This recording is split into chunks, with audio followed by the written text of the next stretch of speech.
Hi, this is John Girl 4, and today we're going to be doing awesome creepypasta story time. This is a type of thing where we look into my favorite creepypastas. And since creepypastas are really popular right now, I thought I might as well do some. Now, my top favorite creepypastas I really like is Thunderman, Jeff the Killer, Sonic.exe, and this one that we're about to read. Yeah, this one just added to my list, called Max and Ruby 0004. And it's basically a creepypasta about a haunted Max and Ruby episode. Now, this creepypasta does, and I mean does, have some cliches, but it doesn't have way too many cliches. Like, it's not bad, it's not really bad like ASDF movie 7 bad. It's not that bad. It only has some cliches, and that's really around the beginning. Other than that, it's an awesome creepypasta. Like, it's a good creepypasta that actually gave me nightmares, and not a lot of creepypastas have given me nightmares. Now, I'm actually more of a tough girl. When I was about 10 years old, things used to creep me out really easily, but now things barely even creep me out, which is why I love reading creepypastas, because they're really awesome, and usually they never even creep me out. Like, the only time I really got creeped out is of Jeff the Killer. Of Jeff the Killer, not really Jeff the Killer, the creepypasta. I actually didn't even read it till this summer. I mean, Jeff the Killer, like the picture, just a picture of Jeff kind of spooked me out because he got I don't know, it's just really creepy. Speaking of creepy, I bet that one picture of me smiling can be a creepypasta. Like, I'm not surprised if someone gets that picture from the video, edits it, and makes it all look creepy and sends it to me just to freak me out. I'm like, ha ha ha, really funny. Oh, and they should call it drawinggirl4.exe. Like that just is me smiling. I'll even do it again. Just do that and call it drawinggirl4.exe. Like that would just be awesome. And yeah, so we're gonna have two creepypastas, in separate videos. One is going to be Max and Ruby 004, which is going to be an awesome creepypasta story time, and the other one is ASDF Movie 7, which will be in crappy pastas. And yeah, now I'm going to be reading this it's gonna be like Mudahar. Like, you know how Mudahar reads creepypasta and then he reviews it afterwards, and then he reviews it afterwards. Yeah, that's what I'm gonna do. And I really want to read this, so anyway, it's gonna be awesome to read it. All right. Max and Ruby 0004. It was just this Christmas that went by, and things were getting busy. I had to start buying presents for the family. I had finished shopping, but I still needed to grab a present for my little cousin. She is not very hard to please. Wait, I'm gonna have to do this again, sorry. Max and Ruby 0004. Christmas just went by. Oh wait. Okay, I'm never gonna finish this, but alright, I'm gonna do it for the last time, alright. Max and Ruby 0004. It was just this Christmas that went by, and things were getting busy. I had to start buying presents for the family. I had finished shopping, but I still need to grab a present for my little cousin. She is not very hard to start. Yeah. Alright, we're gonna have to do this again. Max and Ruby 0004. It was just this Christmas that went by, and things were getting busy. I had to start buying presents for the family. I had finished shopping, but I still need to grab a present for my little cousin. She is not very hard to shop for, since she is 4. She likes things like Peppa Pig and the original My Little Pony. She really, and I mean really liked, and I said liked for a reason, Max and Ruby. So when I decided to go looking for a present, I figured something like a Max and Ruby DVD would have been perfect, since she liked to watch it and on a daily basis. However, Christmas meant that most of the online DVDs were sold out in most places. I went to look on eBay as well, but I figured I could not trust what condition the DVDs would have been, so I was stuck in a rut for a while until that package had arrived. Oh, and by the way, I just like to say that instead of reading it, I'm going to be reading the video in my own words, so it won't sound boring. Yeah, I really read it in my own words, so I just want to say it that. Anyways, I'm going to continue. So I was stuck for a rut in a while until that package arrived. I was at home, still scrolling for that stupid DVD, until I heard the sound of something being pushed to my letterbox. I caught a hold of it before my dog did, and looked at the package. It seemed to be wrapped fairly badly, with what looked like the grease marks and stains on it. Naturally, like anyone would, I decided to open the package. Inside was something that I could not explain. I think I'm gonna redo that one part again because I don't know, I didn't feel as if I pronounced it. Okay, I'm gonna do it one more time. One more time. I was at home, still scrolling for that stupid DVD, until I heard the sound of something being pushed into my letterbox. I got a hold of it before my dog did, and looked at the package. It seemed to be wrapped fairly badly, with what looked like grease marks and stains on it. Naturally, like anyone would, I decided to open the package. Inside was something that I could not explain. It was a Max and Ruby DVD, but I had not seen it on that. It was a Max and Ruby DVD, but I had not seen one like it online. It was like some little kid had drawn on the front cover with a marker.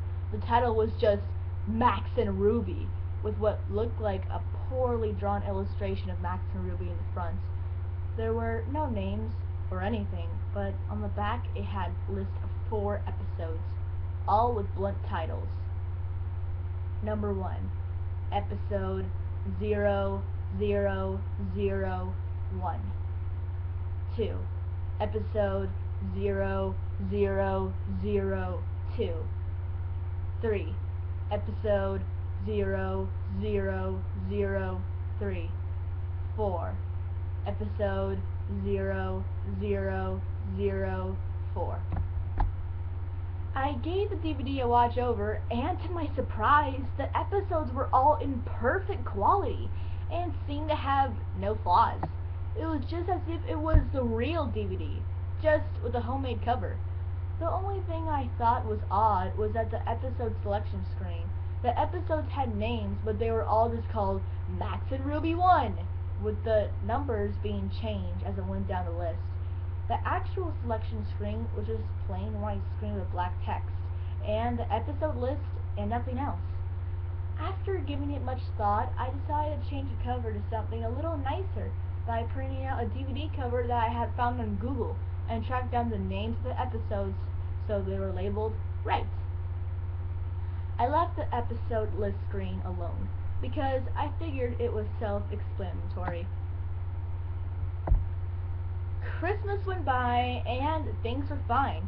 I gave my little cousin her DVD and she was happy with it. Although Christmas... Wait, that. I gave my cousin her DVD and she was happy with it all throughout Christmas. But that was only because she had not watched it yet. On Boxing Day, the family had gone out for a meal and left me to babysit my cousin. I was not too bothered about being left at home. I figured now was a good time to put on the DVD for her. I put the DVD in and let it play, while I was in the kitchen eating my dinner. From what I could hear, she had watched episodes 1, 2, and 3 so far. I was just about to finish my noodles when I heard my cousin screaming from the other room. Dropping everything, I had ran into the living room and saw my cousin curled up into the floor, screaming. I had looked up at the TV, and I felt my heart in my throat.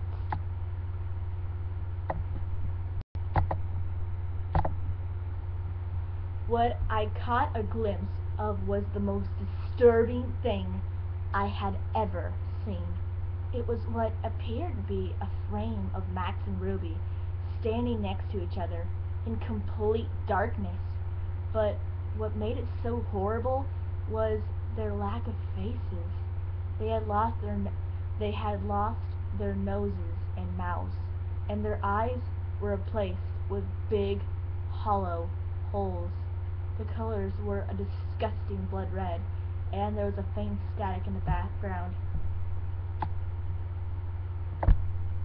The sound was replaced with what sounded like the Max and Ruby theme song playing backwards, with a faint sound of static in the mix of it all. It had to be the most disturbing thing I had ever seen.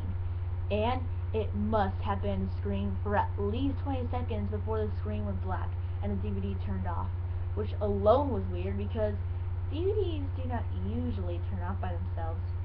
I was able to calm my cousin down. I was able to calm my cousin down by telling her, "Don't worry, sweetie, it was not real. And you just had a bad nightmare, and you had fallen asleep in front of the DVD. Just go play around. Just go and play along now. Everything is fine." However, I knew in my mind it was completely real.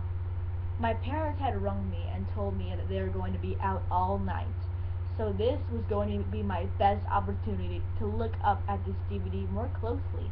I did not mention it to them, and as soon as they hung up, I grabbed the DVD and stuck it into my laptop. As soon as it loaded, I noticed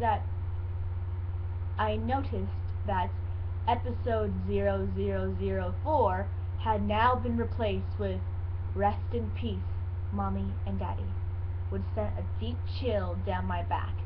Since my cousin was now asleep, I kept the sound on low and proceeded with the episode.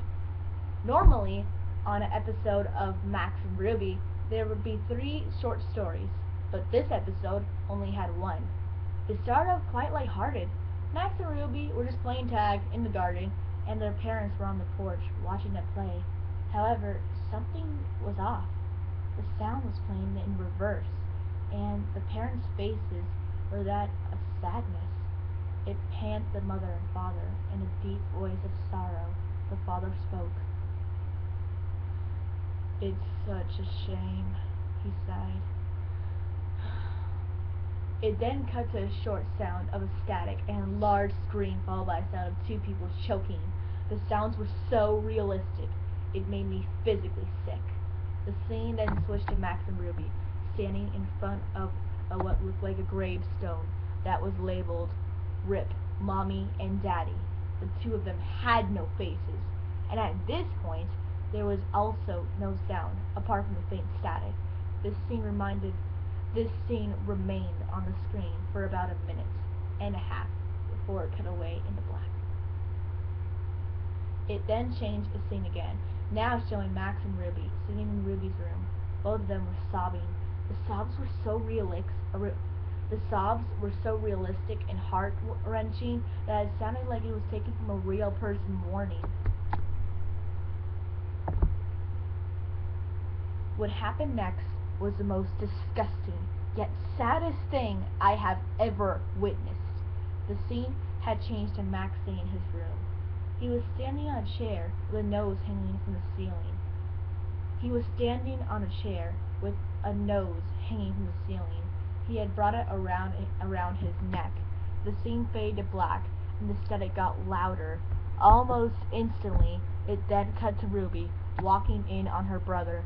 She then let out a gut-twisting scream. The camera was panned on her face as the sound of the chair being kicked and the same choking from before began to play. The picture of Ruby's face stayed on screen for a good 5 minutes. This time, her eyes had returned at the same gaping holes, and, as before, there were no other facial features. The static slowly grew louder and drowned out the sound of her cries. The scene cut to black with the loud static. When the scene returned, Ruby was sitting, now on her own, in the garden, by 2 gravestones. One was labeled "Rip, Mommy and Daddy," and the other, "Rip, Brother." At this point, I had already been sick and was sitting all shaken. The episode seemed to have come to an end at last, as the Max and Ruby theme played slowly in reverse. I was about to eject the DVD when the same image came up like it did on the TV. This time, however, there was a text above the 2 rabbits that said, "Death is our only release." It stayed on there for a few seconds before the DVD finally popped out of my laptop. I sat there, trying to contemplate what had happened. In shock and fear, I made the stupid decision to break the DVD up as much as I could before leaving the house. I shoved the pieces down the drain. Thankfully, I kept a few screenshots and saved them to my laptop. The next couple of days went past without anything unusual happening. I had a few nightmares about the DVD, but luckily, that was all. My cousin had gone back home along with the rest of the family. It was late at night, and my parents had gone out for dinner, leaving me to watch TV. I heard what sounded like someone posting something through the door. At this point, the DVD had already left my mind, since I had not told anybody about it. However, it all came flooding back when I looked down at the letter in front of me. It was just a messily folded up, and it read, "Death is our only release." Wow! Holy shiznits! This is probably my longest video ever, next to 6 ponies that died and the chocolate factory mishap. Also, that was one heck of a creepypasta. And it was a good creepypasta, and sorry that I stuttered a lot. It's just that some words I couldn't make out, and this is really my first part doing creepypastas. I'm probably going to do it for the first couple of times. And when I'm really better at doing this, and when you guys can tell that I'm better at reading creepypastas, then when my success comes, and I will redo the Max and Ruby 004 creepypasta, because I obviously have done it better now. Now, what are my thoughts on this creepypasta? Now, I honestly love a creepypasta. It's very creepy and really good. However, there are some cliches. One of the cliches are just getting a package with a weird DVD that has Max and Ruby on it and being like, oh, it's just some DVD that came out of nowhere and it's exactly what I was looking for. Oh well, nothing wrong here. And then like he gets the DVD and only watches about 3 episodes and lets his daughter watches all of them. And you know, like he didn't expect anything bad to happen. Like I don't even think he watched all of them. He said that I think he watched only 3 of them. Yeah, even if I was going to let my kid watch that messed up thing, I would at least check the DVDs, make sure they were safe. Plus, if I even found a thing like that, like a Max and Ruby thing, like a DVD, like out of nowhere, like the last time I checked, nobody sent it to me, and it was exactly what I was looking for, I would most likely think that it was just something messed up. So, here's the things that I would do. I would either throw it away, tell my friends, tell the post office, hopefully they'll do something about it, and if they don't, my guess is that if it is creepy and if it is messed up, I'm just gonna put it online so my channel will get more popular. That's what I'll do. Anyways, I think there's another cliche around here. Where is it?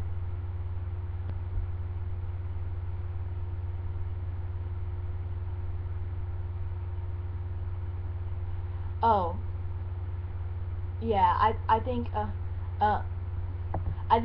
this part was a cliche. It said the sobs were so realistic and heart-wrenching that it sounded like it was taken from a real person mourning.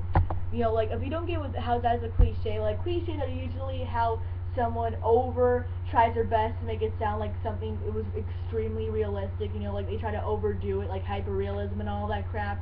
And saying that it was so realistic that it sounded like a real person crying. Yeah, that counts as a cliche since that's in a crap load of creepypastas already. So basically that's the cliche, and that's my overall problems with it. And what do I think about the creepypasta? And like, I think it's a good creepypasta. You must be wondering, how did he even get such a thing? Well, my guess is that some sick buck was like stalking him. Like some sick buck was like probably stalking the poor guy, and he knew that he wanted a Max and Ruby DVD. So he probably went to Target and bought a DVD and used his little computer hacking skills to buck it all up and then put it inside the box and sent it to him, since he knows where he lives because he's a stalker, and he got and all that messed up stuff happened. But the thing that I wonder is that if he was really that desperate to get a DVD for his little cousin, how instead of saying that all of his trouble that he gets his how he stops being such a cheap butt and gets his money and buys a DVD for his freaking cousin. I mean really. Sure, my daddy usually never buys me ponies, but my parents were nice enough to get me a $30 wedding castle for Christmas. Yeah, that shows my parents actually care for me. No, they didn't get a haunted castle where the toys were alive and killed everybody. No, they got an actual castle from the actual store that wasn't haunted at all. And that's my review, and that's what I really think of the creepypasta. I think it's good, and you must be wondering, how the heck does this give me nightmares? Well, I think the reason why it gave me nightmares is only because they have black, hollow eyes, and naturally it creeped me out, so that's kind of why I got nightmares. The only bad thing is that, is this creepypasta real? Is the whole Max and Ruby 004 real? Unfortunately, it is not real, and all the screenshots which are in this creepypasta, I'll put the creepypasta in the link below, and all the screenshots which are in this creepypasta are really just edited photos from the show, so it's probably most likely fake. And plus, even if there was a lost episode of Max and Ruby that some sick bug edited where Max and Ruby killed their parents, I'm 100% sure that we'd be able to find it. Although the thing I liked about that is interesting because I actually watched the show Max and Ruby as a child. When I was 9 and I had Ian as a little brother. Me and Ian used to love watching Max and Ruby because I kind of thought in a symbolic way that Ruby represented me and that Max represented Ian. So that's why I kind of liked watching it. And I watched and I mean all the Max and Ruby episodes, and not one episode had their parents. Sure, there was their grandma that came occasionally, but I never, and I mean I never saw their parents. So you never know, maybe they killed their parents. Who Bucky knows? But, yeah, I think it was, a good creepypasta. Hello? Dad? No, I'm making a video right now. Yeah, just to... You earned that computer card? Yeah, I earned it. How'd you earn it? Yeah, I did really good at school today. I got all the signatures from my teachers, and I did all the work. Sorry, that was my dad, and if you're wondering what he's talking about, did I earn my computer, it's just that I have this dumb strict thing, and where I'm supposed to earn my computer to be able to have it. And anyways, what I was saying is that was my reading and my review of Max and Ruby 0004. I think it's a really good creepypasta. I will be doing more creepypastas later. That's really about it, and bye.